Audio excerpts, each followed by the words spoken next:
number of countries that released more UFO files, including Denmark, United Kingdom, Uruguay, Sweden, and very notably, the Russian Navy announced it was declassifying its underwater encounters. Wow. Which is pretty dramatic stuff. Right. These are the nuclear submarines encountering objects traveling 200 miles an hour, 20,000 feet below the water. Which is, we don't, as far as we know, humans can't do that. Right. So that was very notable. And more countries are going to be releasing their files. In fact, New Zealand just announced that it's going to be releasing its UFO files. We're releasing a lot of UFO files into the arena, into the internet. So that's another country, brand new, just happened. The United States, of course, has not done that, and is not going to do that because it's, at this point, still going to be a disclosure nation. And that puts it in a different position, these other nations. So we had tens of thousands of files released to the web. We had development in China, development in the Vatican. In China, we had the eclipse and a lot of sightings over some Chinese cities. The news got out into the Western press, which doesn't happen too often. And the eclipse that occurred on the 22nd of July was dramatic, and people saw craft, unusual stuff in the sky during that eclipse, filmed it. But then in September, the Chinese government let it be known that their national observatory had filmed it. Wow. And they were going to be studying that film. That was a very remarkable thing that they let that story out. Right. So I assume that was China basically saying that it's a player in this, just like when they shoot down a satellite. They're basically saying they're a player in weapons in space. And when they send up a moonshot, they're saying we're a player in space exploration. Well, they're also a player in disclosure. So that was notable. The Vatican had a very remarkable year. Father Gabriel Funes essentially confirmed and repeated what Monsignor Carabatucci had been saying right up until his death, but was not given proper credit because he was retired and old, and people thought maybe he was just being odd in his later years. Well, the young and current director of Vatican Astronomy has just confirmed in March everything that Balducci said about the Catholic Church comfortability with ETs, the fact that they're certainly not demons, and that they're just not that upset about it. And that's pretty big itself, right there. Very significant. The Catholic Church has been making it very clear that they're ahead of the curve on this issue, and essentially are on a disclosure train. They then held an astrobiology conference about extraterrestrial life at the Vatican itself in November. I mean, it couldn't be any clearer. So we had strong development in Russia, China, the Vatican. We had more file releases from new countries. We had a great deal of publicity in the international press over the Gary McKinnon case, the computer intruder, which has, I mean, he's got a Facebook site, rather, Free Gary Facebook site. It's up to 620,000 people. Wow. Did they extradite him from his country to this one, or is that still in the works? He's in the very absolute last appeal process. I would be quite surprised if the United States actually does extradite him. I think he'll get some kind of reprieve at the very last minute. Oh. But if they do extradite him to the U.S., it's going to generate a huge amount of media over here. Right. And it's going to be very good. It's going to be very good for the UFO issue. Right. It may not be good for Gary, but it will be very good for the UFO issue. So I'm not sure exactly what the United States is trying to accomplish on this. It's quite odd. Right. But that case generated a lot of stories. We had about 1,100, almost 1,100 articles that were logged in at the Paradigm Research Group Media Archive. It's just about the same as 2009. Still, it's a lot of articles on the UFO issue. Right. No alternative press, just essentially mainstream print and some television news or television website news. So a pretty substantial amount of articles were done. That was strong. We had a lot of new documentaries, Turner. Particularly James Fox's new documentary, I Know What I Saw. History Channel ran a lot of documentaries last year, including they stacked them all up during the Christmas holidays. Mm-hmm. They literally did one after another. Very powerful, actually. Right. And 2009 was the year that what will very shortly be the highest-grossing movie of all time was essentially, well, I forget exactly what day it came out. It was December, I think, 18, something like that. But Avatar will be the highest-grossing movie of all time, and of course, it's all about extraterrestrials. Right. I mean, they're attractive and they're blue, but they're extraterrestrials nevertheless. So the entertainment media continues to pour forward. Well, they also had the movie 2012 in 2009, which I don't know if it was a blockbuster hit or anything like that, but. Well, it wasn't an ET movie. No, right. Fourth Kind was, and the Fourth Kind will not make anywhere near the money that Avatar, but right. Fourth Kind attempted more of a realism approach to the issue, trying to emulate the research content, yet still be very scary, make money. That's fine. Right. The television series V and a number of other series never made it. Hollywood is just lining up to push this material forward. Right. And the reason for that, there's two reasons for that. One, because the ET presence is real, it has highly stimulated a lot of people to be very interested in the subject. So when you put a movie together, a TV together, they watch it. Right. And secondly, the heavy hitters in Hollywood, the heavy hitters in television and movie industry, wherever they are not stupid people, and they have their connections. And I'm pretty confident that a good number of them are fully aware or convinced personally the ET issue is real. Right. So they're motivated to push this material, and it makes money. Right. Repeatedly.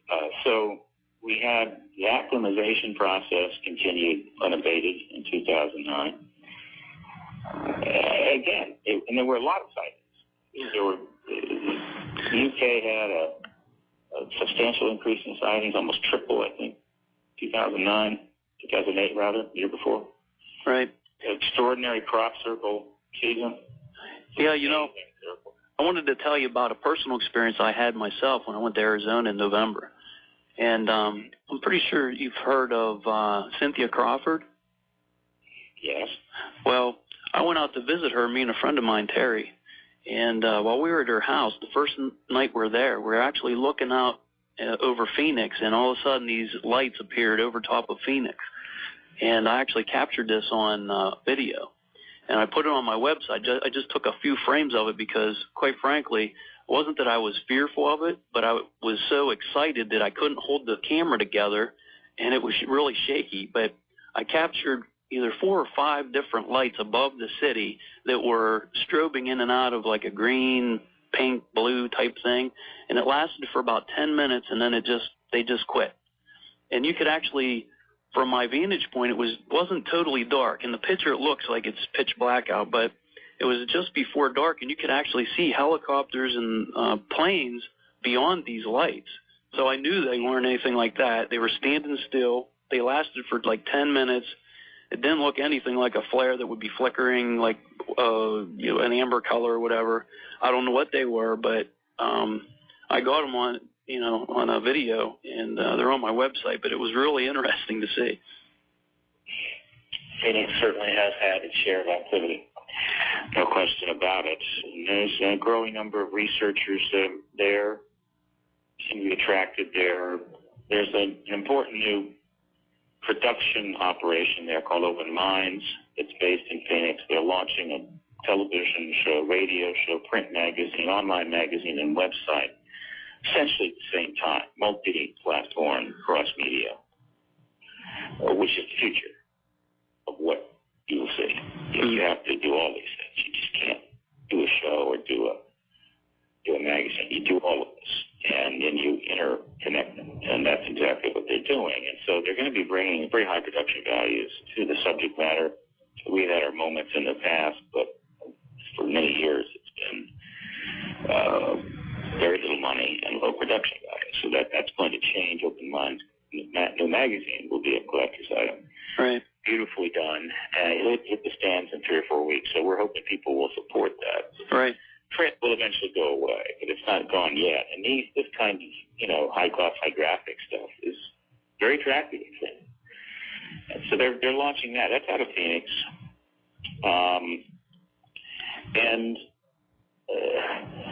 We got no indication. Well, one other important thing that happened in 2009, which wasn't clear to most people because it was not big news. It was very much in the background, but if you were listening and watching, you could catch it.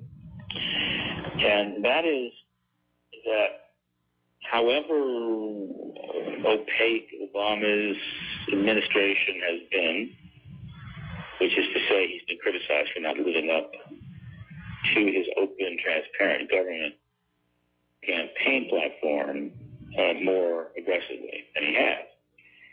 But a lot was done during the administration in that first year to advance the issue of open transparency down the line. And that's notable. Mm-hmm. And what I mean by that is that he has signed a number of the presidential memoranda, the presidential directives, which have directly impacted the declassification processes. This is not stimulating. It's not entertaining. People don't really look at it with much interest, and the press doesn't exactly overboard with it. But it's very, very significant events. So he signed a presidential memorandum on the very first day in office, or the next day after the inauguration, indicating he wanted to reform the FOIA laws. He wanted open, transparent operations on the part of his agencies, and then he signed a directive overturning George Bush's restrictions on the Presidential Records Act that he put into place as soon as he got in office to protect his father's records, Ronald Reagan's records, and even his father's vice presidential records. Protect from what? It's not clear.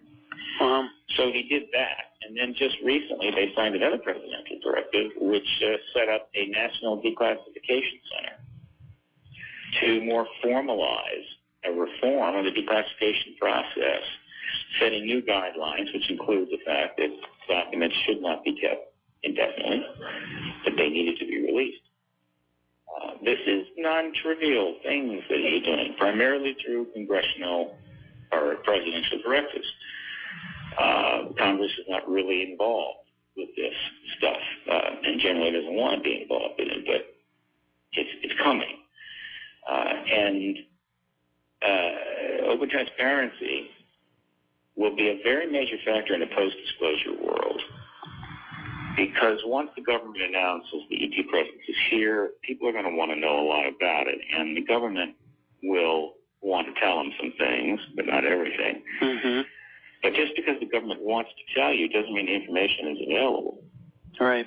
It's still tied up in legal deals and arrangements and other understandings under the law. So they're not just going to send some interns down to NASA or the Department of Defense or whatever and drag boxes out on the White House lawn. It's not going to happen. Right. So the legal barriers and strictures that are in place that still prevent the information being released in a quick fashion will still be there post-disclosure. And he's taken some measures, particularly at the end of the year, to get around that. And he created a National Declassification Center by presidential order. So there's been a few other things. So in the background, it appears that they're building a platform for a post-disclosure reality where a lot of information needs to get out to the people, and it will not be too impeded by secret agendas. Now, this remains to be seen how that works out. But right. These kinds of measures I note, and they would have great value in a post-disclosure world, which is another reason why I think the post-disclosure world is close.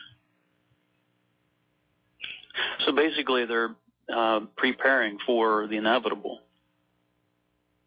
And yes, the disclosure is inevitable, and watching certain institutions and how they conduct themselves is one of the tip-offs to look for as to whether disclosure is at hand, because the closer we get, the more positioning you're going to see, the more actions you're going to see by institutions like the church, like science. For instance, science in 2009 suddenly got on board.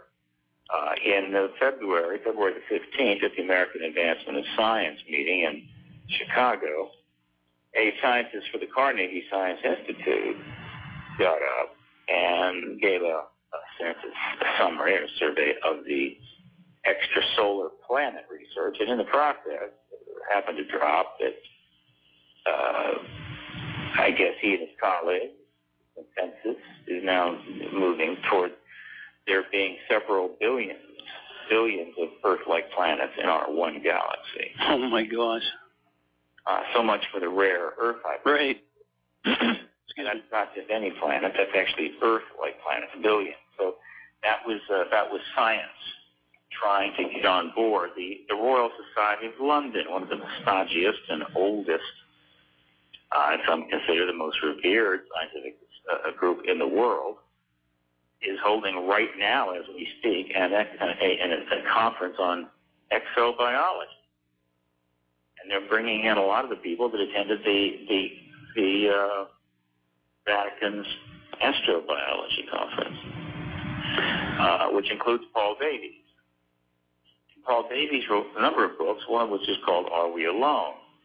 Philosophical Deliberations on the Implications of Extraterrestrial Contact. We just learned that is the book that Hillary Clinton was carrying in her arms when she met with Rockefeller in 1995. We have photos of their walking through the woods at his JY Ranch in Wyoming, and this book was there, but it wasn't clear what it was. Well, we now have determined it. Are we alone? So that confirms what we already knew, that Clinton and her husband were there discussing the ET issue with Rockefeller about a year and a half into the Rockefeller Initiative of 93 to 96. And Paul Davies wrote it. So the scientific world, seeing the handwriting on the wall, is doing what it can to look at least, appear at least, it's in the right side of this issue. And NASA has done some of that in 2009 as well, with one announcement after another about life on Mars, water on Mars, the likelihood of floating water on Mars, water on the moon, and water on some of the moons of Jupiter. It's like water everywhere, and not an alien to blink. But this is NASA trying to undo the perception of it being completely obtuse and obstructionist with respect to the ET issue, which it is and has been. It needs to do a lot more than what we've seen from it recently to change that opinion. But it's the case that they know too. Many of them know that the truth embargo is almost over. So science, the church, governments around the world, all positioning themselves for the inevitable disclosure event, barring some global catastrophe or nuclear event, what have you, which could set us back again, and we'd have to go through this process again for who knows how many years. So it was a very powerful year, an important year for exopolitics, for disclosure.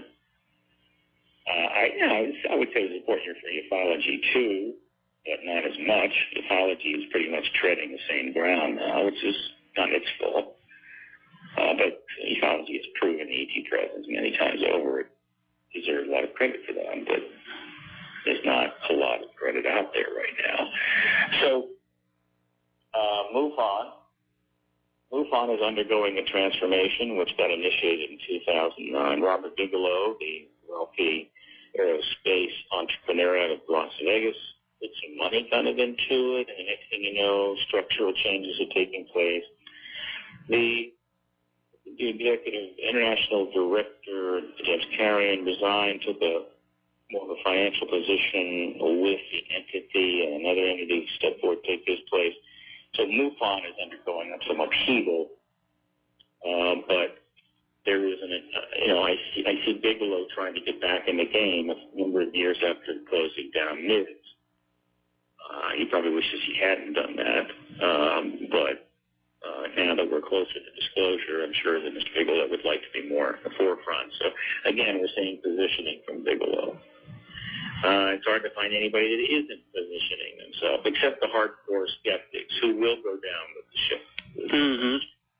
ETs will be hanging out with us. They'll have their own baseball leagues. Skeptics will still be holding on to the last drag of their illusions, and then finally they will sink beneath the waves, hopefully never to be heard from again.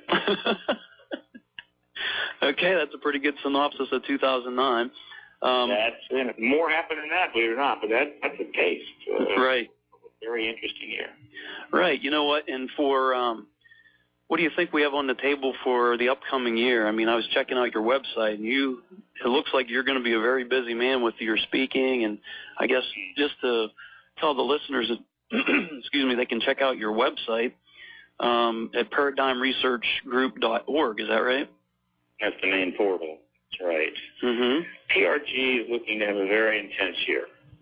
I was able to secure some loans from supporters in the United States and in Europe and pay off the Hilton Hotel from last year and lay the groundwork for paying off the speaker balances. And so we have set the X Conference 2010, and it made I think, a very strategic good move. The conference will be moved to the National Press Club downtown Washington, where we hold our press conferences. Now we'll hold the whole thing there. Right. And it'll be Friday, Saturday, and Sunday. And then Monday we'll have our usual press conference. And I've already booked the rooms, and we've moved the date to May 7, 8, 9. Good month, wonderful month in Washington, no question about it. Mm-hmm. But as it happens, perhaps there are no coincidences, as we know. Mm-hmm. That is the 9th anniversary of the Disclosure Project's May 9th, 2001 press conference held in the same ballroom that we'll be in, where the testimony of about 75 witnesses was presented either by DVDs or by in-person testimony of individuals that were there that day. It was actually a pretty significant event that did not have the residual impact we wanted because 911 intervenes 4 months later. So that's history, that's luck. But nevertheless, an important event. And generally, I'm hoping that I can keep the X Conference virtually on that weekend from this point forward. So it'll be held on the anniversary of the Disclosure Project's press conference every year going forward in time. It's barring any problems. But the National Press Club is a Washington institution. It's located down 4 blocks from the Washington Mall, 2 blocks from the White House, about 8-9 blocks from the Capitol, 12 to 15 blocks from about every news organization in the country that's covering Washington, D.C. And that increases substantially not to mention the fact that the building that it's in, it's on the 13th floor, and the 11 floors underneath it are filled with pretty much nothing but news organizations. They're right there. Right. So the prospects of members of the political press, members of the White House staff, members of the congressional staffs coming on over to the X Conference and actually going to the lectures this year is greater than ever. It's only 2 blocks from the Metro Center, so virtually 90% of the 2 million plus people in that area could get on a train and be there in 25 minutes and just walk 2 blocks to the event. So it's well located, and it's in a venue that we've been in before, and it's nice, and it's very nice. So I'm anticipating we may fill it up. That would be wonderful. It can handle about 450 people. Oh, we great. might just fill it up this time, and that would be wonderful for PRG.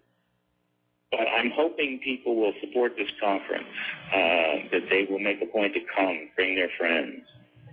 Because if some staffers do turn up, if the press does turn up, not for the press conference on Monday, but for the conference itself, it would be fantastic if when they walked in the ballroom of the press club, they saw a packed house, right, with all the floor seating taken and people actually also sitting up in the balconies. This is about 425 to 450 attendees. It's not out of the question. But times are tough. Economic times are rough right now, and I appreciate that. But we're going to certainly encourage people to come and make a strong statement right there at the press club, 2 blocks from the White House, that this important issue needs to be addressed, needs to be dealt with once and for all. Yep. So we have the X conference coming up. We have a number of other conferences are lining up for this year. The Conference Club Expo in LA on Valentine weekend. I'll be speaking there. The Ozark Conference will be held again. It's been around for many, many years.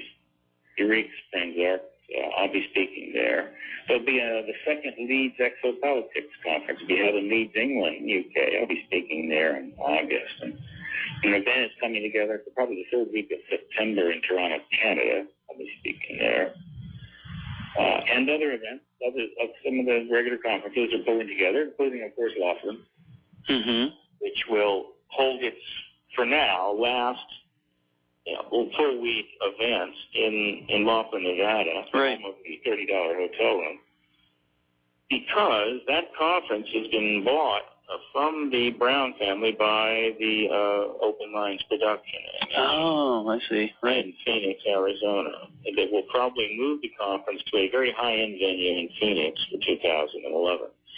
So we see some positioning going on there.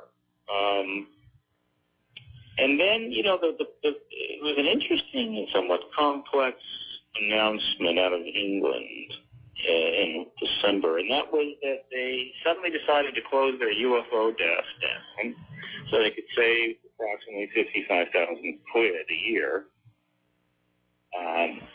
And they put up a little announcement on the website which led off with the statement essentially that this phenomenon didn't pose a threat and it didn't seem appropriate to waste government resources on it.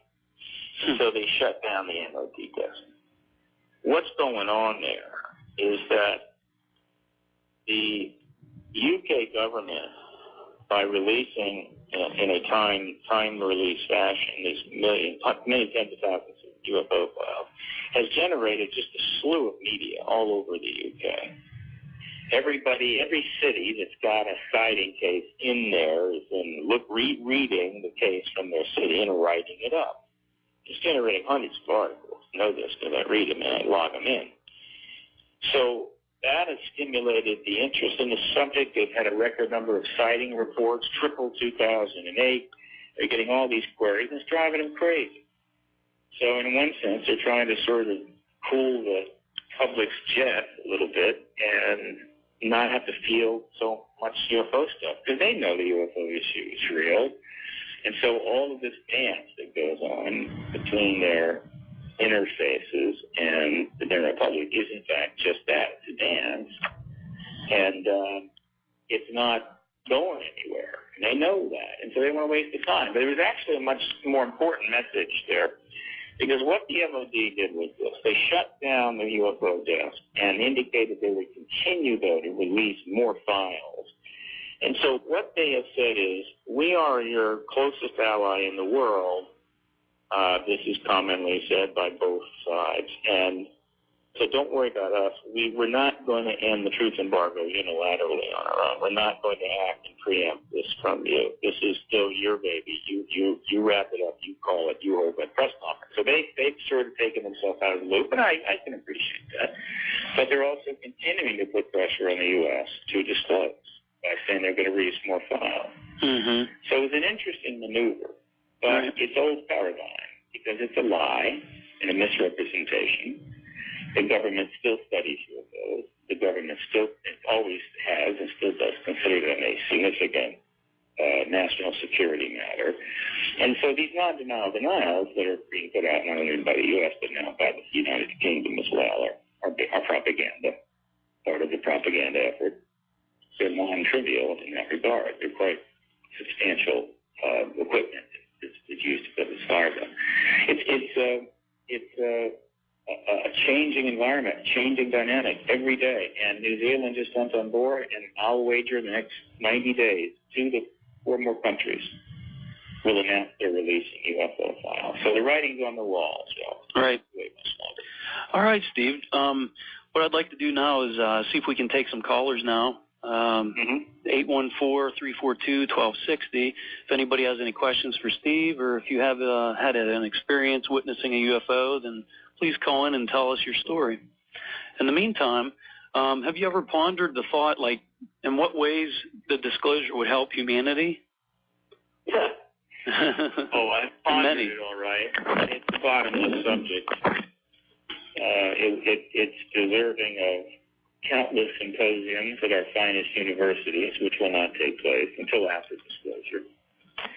It's worthy of debates on all of the top think shows, particularly like Charlie Rose and what have you, and that won't happen until after disclosure.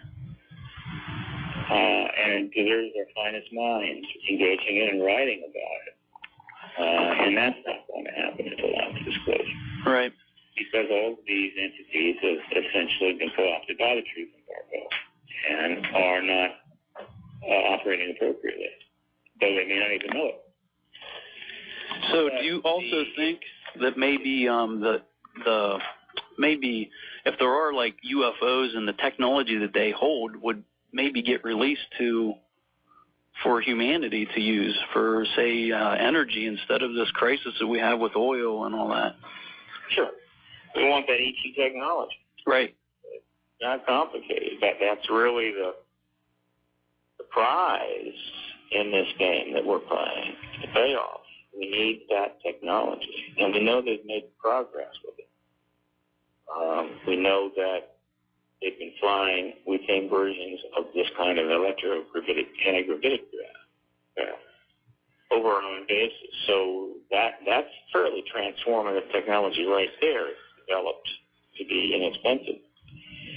What they've done with the energy, we know less about, but they've had a lot of time and a lot of money. And I have a feeling they've learned a great deal. And so a new major energy source, far more effective and powerful than solar energy, certainly more effective than wind, geothermal, right. Transformative energy source, like somebody being able to give you a solar panel that would generate enough electricity for the whole country. Wow. That would be a pretty good deal. Yeah, with no emissions. Yeah, with no emissions. So this is very much likely in the works there. But it can't come out until the truth embargo is over, because the presence of these technologies would really stimulate media action, and the truth embargo would probably collapse. And they know that, which is why that tech can't come out. So they have to maintain a front. They have to continue to sort of maintain a ruse of a sort, pretending to do certain things in science and certain things with NASA, spend money here, spend money there, in order to sort of keep the illusion going. And it's not good. It's not good for them. It's not good for us. Right. Hey, we have a caller here, Steve. Yeah. I'm going to see if I can get all three of us hooked up here together, so just hang on for just a second. Not going anywhere. Okay. Mm-hmm. Okay, Dan, can you hear us? Hello? Can you hear me? I can hear you. I don't know if Steve can. Can you hear? I can hear you loud and clear, but I'm not hearing you. You can't hear this? Okay, I'll just reiterate what the caller question is. Sure. All right, actually, one of the main questions is that I feel. Let me try something else here, Steve. Okay. All right. Hello, Steve? Yeah. Hi. All right. One of my main things is if these aliens are going to, show themselves to us, don't you think the government is like getting us ready for all of this, like through all of the media and everything? And I know that you guys had touched on it with movies and other media outputs, like Disney's Race to Witch Mountain. Like they're trying to bring the kids into the whole demographic, just basically saying, look, aliens are just humans from another world, per se. Yeah. But now, I've been listening in on the shows, and I've always felt that one of the biggest things was the Mayan calendar. Joe always tries to throw in something about the Mayan calendar. Do the aliens know about this Mayan calendar and the 26,000-year cycle that is about to end here on Earth? Well, they're certainly capable of knowing about the Mayan calendar. Whether they are is not clear. We have no way of knowing that. I have no sense one way or the other whether the speculations around 2012 have any kind of immediate connection. But the earlier part of your question, and let's get back to that, we are being acclimated in a rather highly effective and efficient way. We've been, the vast majority of all people on Earth know what you mean when you say UFO. That kind of penetration of the human mind would be worth a massive fortune if you had a product. It was a product. So movies and television and so forth. But it's a much more complicated situation because the evidence seems quite clear that thousands, tens of thousands, hundreds of thousands possibly, even very possibly millions of people are already in contact with extraterrestrials. It's not something that they asked for in most cases. Some have. It just was. And in fact, it's generational. So they definitely didn't ask for it. So there's plenty of that kind of contact. What we're talking about is the prospects of formal open contact. And as I've said many times, there is a powerful logic that disclosure, or self-disclosure, terrestrial disclosure, needs to happen first in order for open contact to be minimally upsetting. Well, have you seen the show V? Yeah. All right. Well, what if something like that happens? What if it's just they come here and they already know us, and they come out and show us who they are? They say that they're this, and we come in peace always, I think is their catchphrase. But they're not. They're there with malicious intent to try and take over our world. Well, then we're going to have to deal with it as best we can.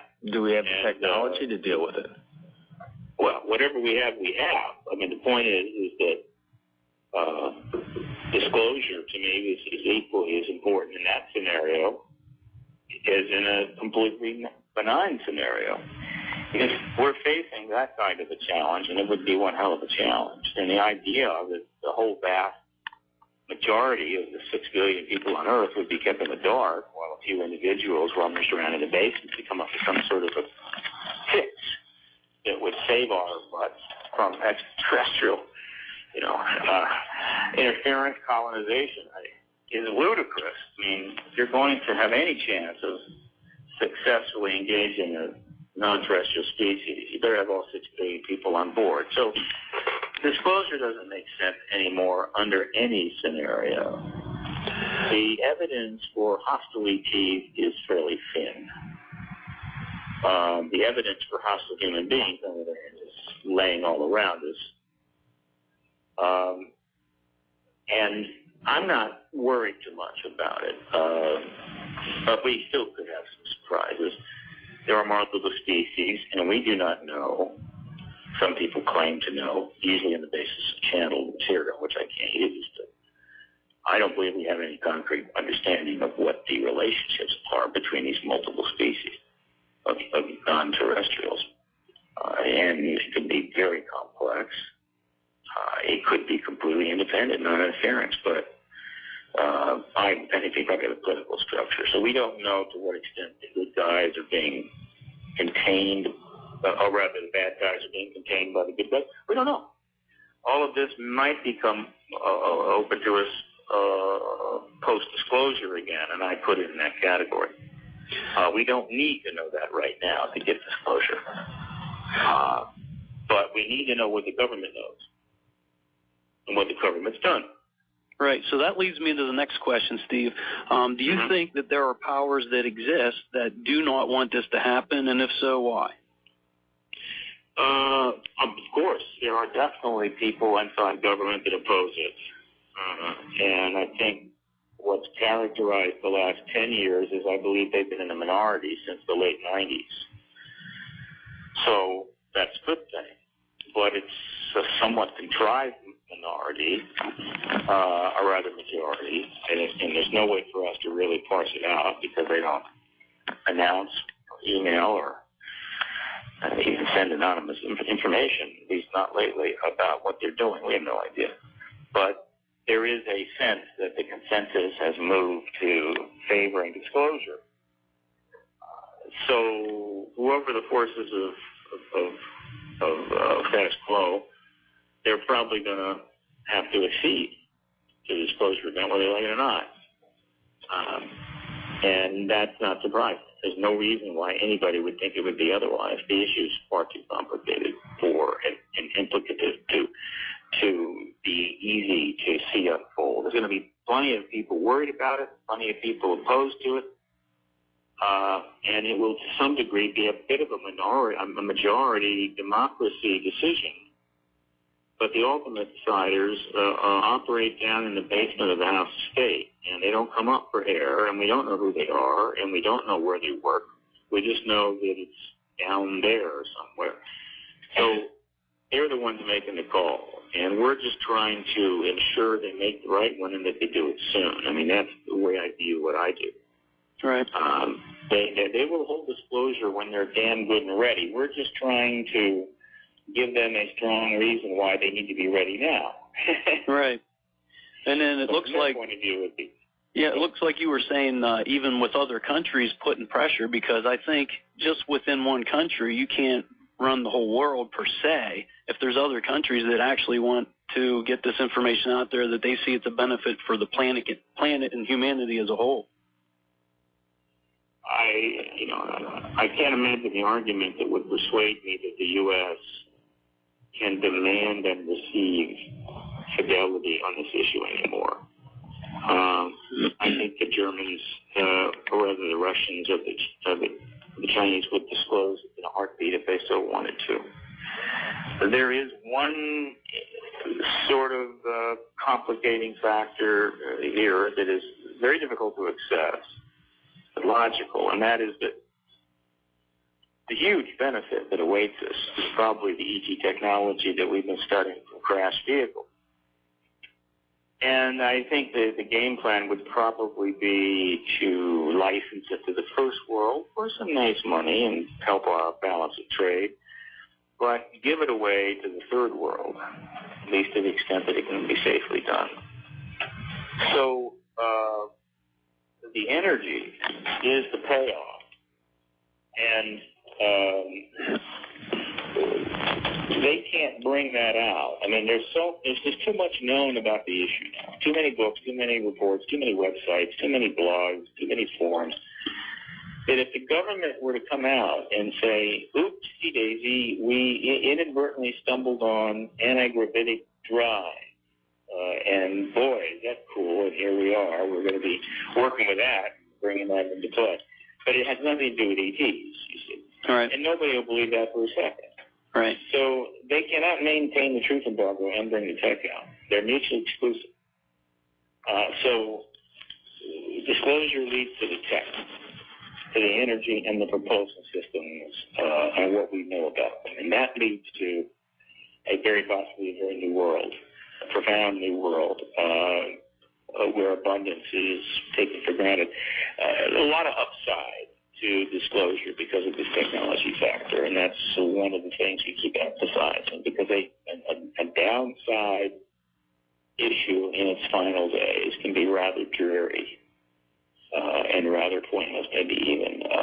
But this has really got a lot of upside in it, and we need to start emphasizing that more and more. Right. I think it's not a matter of if, but when this all happens. Oh, yeah. It'd be much better to be sooner than later in my mind. Yeah, I don't think it can happen soon enough. We need a fresh look at virtually everything we do. Yeah. Not only us, but the United Kingdom, a good deal of the third and second world, even Russia. So many of the deep institutions need to completely reassess what the hell are they here for. Mm-hmm. I think the transition is what most of the people fear the most, because they don't the unknown, and the people that are in power now don't want to give up the power, and they don't know where they're going to be left when this all comes out, and the control of the oil and the money, and so I wouldn't lose any sleep over it. They're already rich. Well, so it'll just be when do they start getting richer again? I wouldn't lose any sleep on it. Right. But there will be profound change in the post-disclosure world. Not chaos. Not when I mean by profound, I don't mean in the first couple of hours you have insanity. No, profound in that many people will take this new information and act on it. They will respond to it in various ways. Mm-hmm. And the upshot will be to generate some extraordinary things in the post-disclosure world.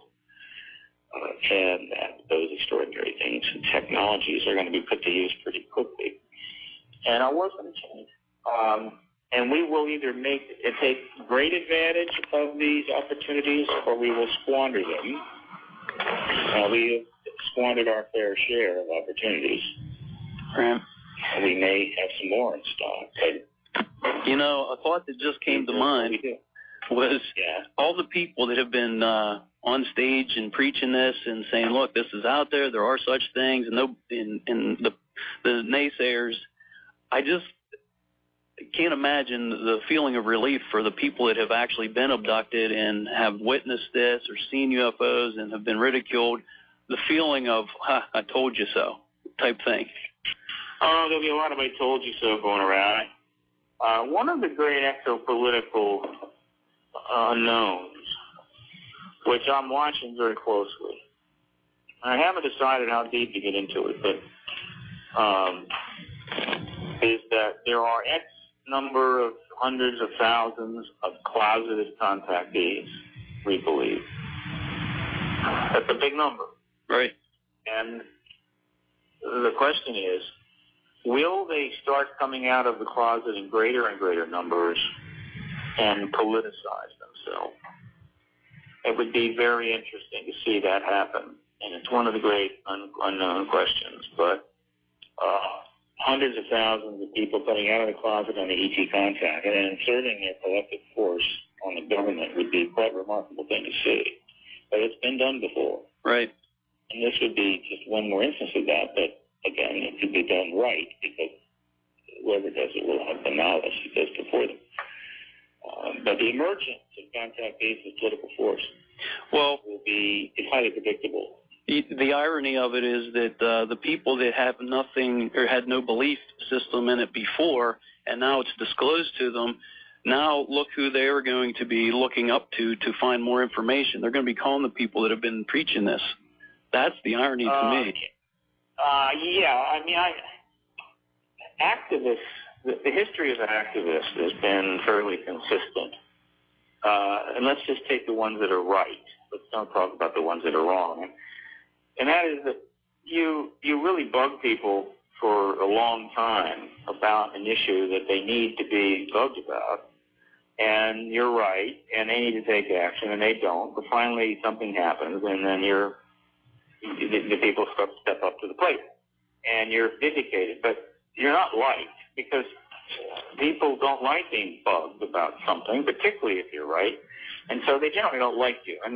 So the activists are usually shunted off and fade away unless they have to be very wealthy. And they don't fare well. And that may be changing, and the internet would be the reason. Right. Now, the activist movements can lay down a very strong record of what they've done, and there's very good access to people all over the world. And so you really can establish your mark, and that mark can't really be rubbed out by people that like to rewrite history so easily. So I think the activists in the disclosure movement will have a fairly active involvement in the post-disclosure world, which should be nice and fair. But there will be plenty of mainstreamers that will jump in and try to muscle them out, believing that, well, you know, I always knew it was true. I was just unable to tell you, and now I can. And I'm the go-to person. So, but I'm not. I feel more confident about the researchers and activists getting involved in being engaged about this and not being exiled to a foreign country, which is what you often did to the soothsayers hundreds, if not thousands of years ago. We will see. It will be interesting. That's one of many, many things I will be watching closely in the post-disclosure world, which will be one big, giant, for me, party. Right. Not for everybody, perhaps. And it can't come too soon because I do want a party. So do you think this could possibly happen in 2010? Yeah, I think 2010 looks good. 29 wasn't enough, but it's been discounted now. Everybody sort of knows the north that's there. They sort of know there's probably some more foreclosures coming, some more unemployment. All this has been discounted. The two wars continue, and that's been discounted. And the pressure on the truth embargo has continued to grow. And so, to me, if I'm inside the government, I just don't see any upside in waiting any longer. Get it done, get it out, and see what it does for us.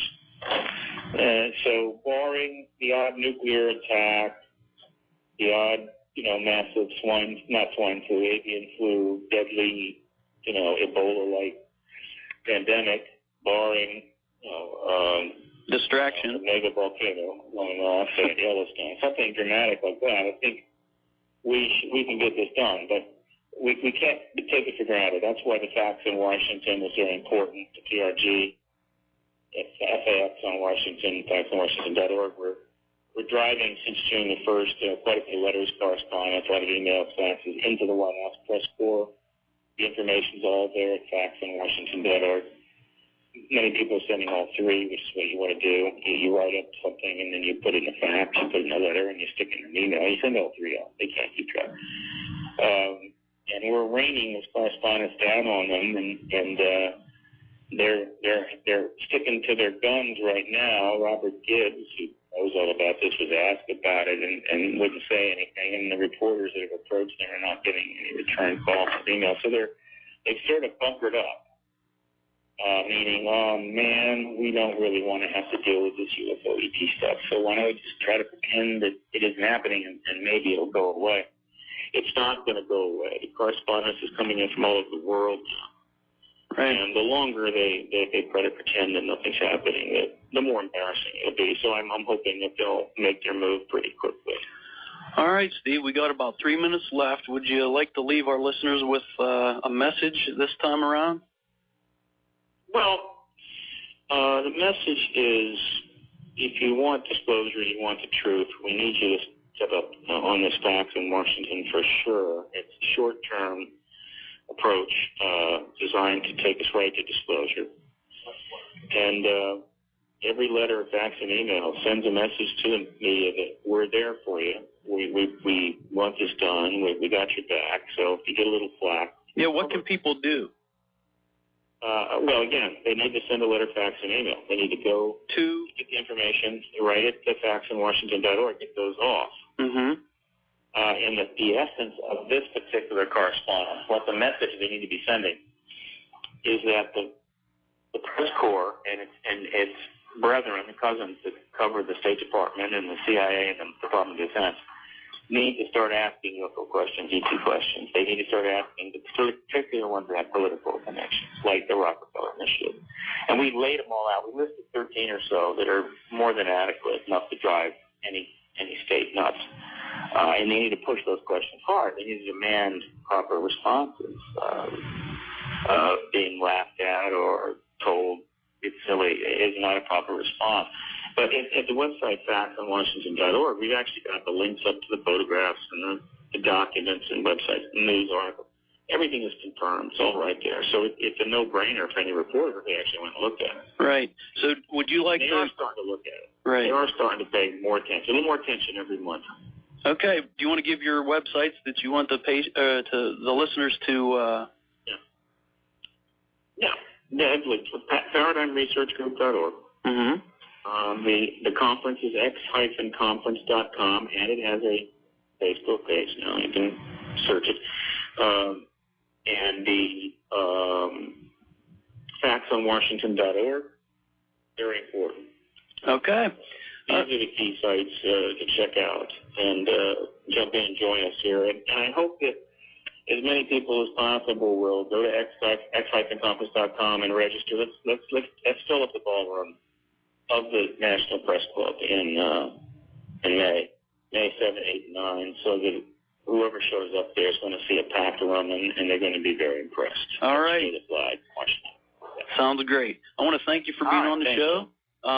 We'd love to have you back, and maybe in 6 months or something we can get you back on, see what has happened with your conference and whatnot. And, if you just want to hang on the line here, Steve, I'm going to wrap things up here. We had more file releases from new countries. We had a great deal of publicity in the international press over the Gary McKinnon case, computer intruder, which has, he's got a Facebook site, rather, Free Gary Facebook site. It's up to 620,000 people. Wow. Did they extradite him from his country to this one, or is that still in the works? He's in the very absolute last appeal process. I would be quite surprised if the United States actually does extradite him. I think he'll get some kind of reprieve at the very last minute. Oh. But if they do extradite him to the U.S., it's going to generate a huge amount of media over here. Right. And it's going to be very good. It's going to be very good for the UFO issue. Right. It may not be good for Gary, but it will be very good for the UFO issue. So I'm not sure exactly what the United States is trying to accomplish on this. It's quite odd. Right. But that case generated a lot of stories. We had about almost 1,100 articles that were logged in at the Paradigm Research Group Media Archive. Just about the same as 2009. Still, it's a lot of articles on the UFO issue. Right. No alternative press, just essentially mainstream print and some television news or television website news. So a pretty substantial amount of articles were done. That was strong. We had a lot of new documentaries turn up, particularly James Fox's new documentary, I Know What I Saw. History Channel ran a lot of documentaries last year. Craft, unusual stuff in the sky during that eclipse filmed it.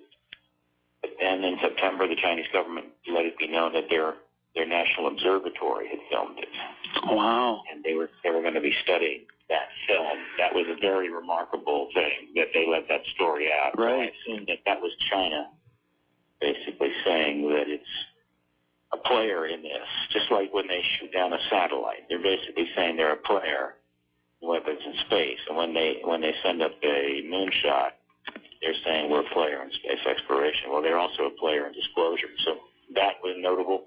The Vatican had a very remarkable year.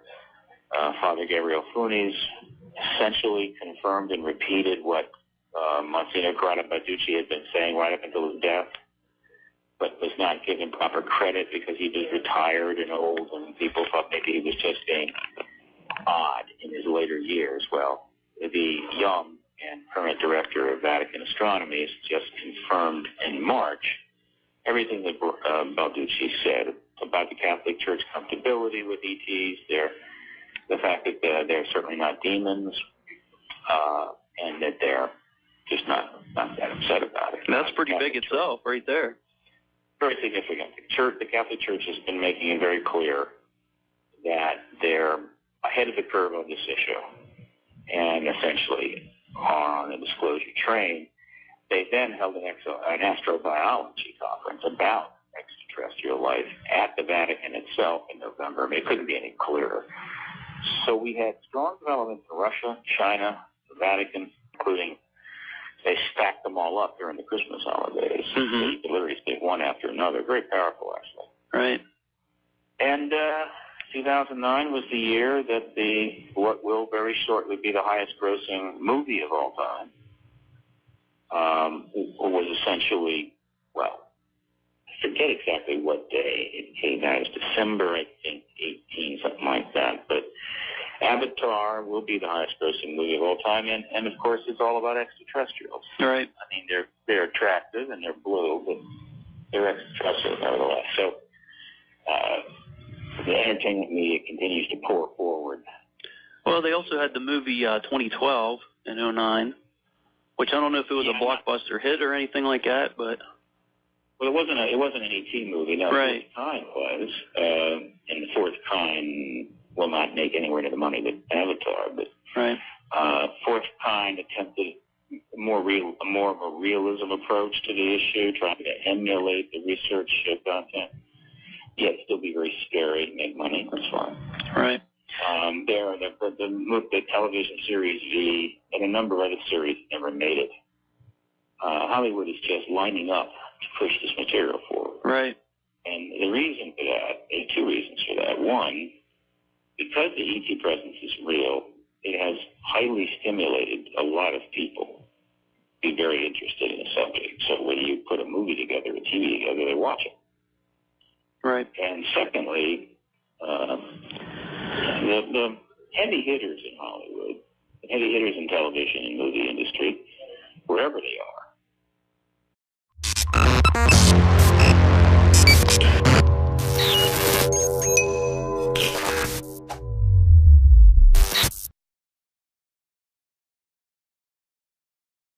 right.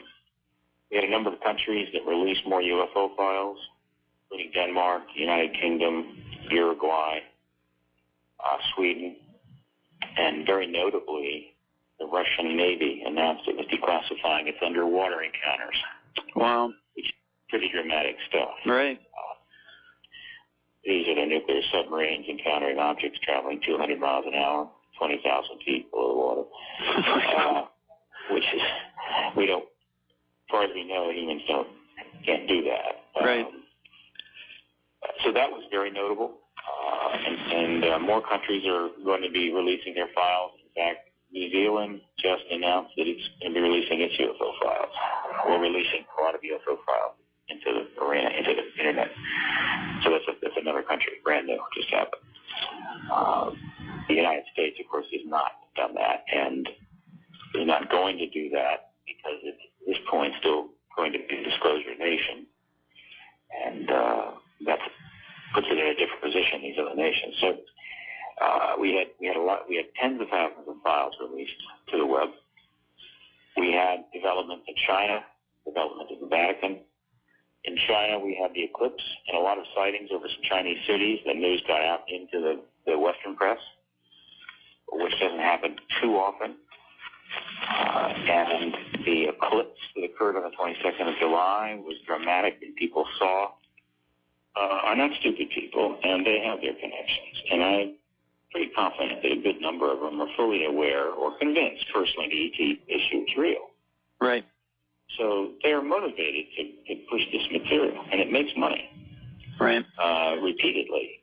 So we had the acclimatization process continued unabated in 2009. Again, and there were a lot of sightings. The UK had a substantial increase in sightings, almost triple, I think, 2008 rather, the year before. Right. Extraordinary crop circle season. Yeah, I wanted to tell you about a personal experience I had myself when I went to Arizona in November. And I'm pretty sure you've heard of Cynthia Crawford. Yes. Well, I went out to visit her, me and a friend of mine, Terry. And while we were at her house, the first night we're there, we're actually looking out over Phoenix, and all of a sudden these lights appeared over top of Phoenix. And I actually captured this on video. And I put it on my website. I just took a few frames of it because, quite frankly, it wasn't that I was fearful of it, but I was so excited that I couldn't hold the camera together, and it was really shaky. But I captured either 4 or 5 different lights above the city that were strobing in and out of like a green, pink, blue type thing, and it lasted for about 10 minutes, and then they just quit. And you could actually, from my vantage point, wasn't totally dark. In the picture, it looks like it's pitch black out, but it was just before dark, and you could actually see helicopters and planes beyond these lights. So I knew they weren't anything like that.